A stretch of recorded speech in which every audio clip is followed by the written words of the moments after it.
इथे मी एक जुडी मेथीची कवळ्या देठासकट साफ करून 3 वेळा पाण्याने स्वच्छ धुवून घेतली.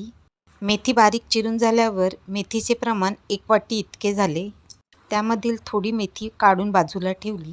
त्यामध्ये अर्धा चमचा मीठ, हळद, लाल मिरची पावडर, धना पावडर, अर्धा चमचा आलं मिरचीची पेस्ट, पाव चमचा हिंग, अर्धा चमचा ओवा हातावर क्रश करून टाकलेला आहे आणि इथे 1 वाटी बेसन पीठ टाकून घेतलेले आहे आणि थोडं पाणी टाकून पीठ हलक्या हाताने मळून घेतले आणि पिठाचे असे छोटे गोळे तयार करून घेतले.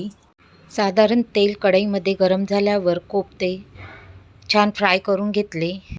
थोड्या तेलामध्ये अर्धा चमचा जिरे, 1 दालचिनी, 1 हिरवी मिरची, 3 ते 4 लसूण पाकळ्या बारीक चिरून, 1 मोठा कांदा बारीक चिरलेला तेलामध्ये छान गुलाबी रंगावर परतून घेतला.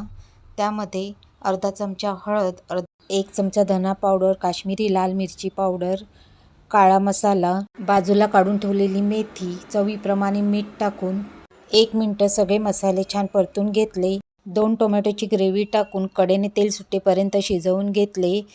गरजेप्रमाणे पाणी टाकून कोफ्ते सोडून वरून 1 चमचा गरम मसाला टाकला.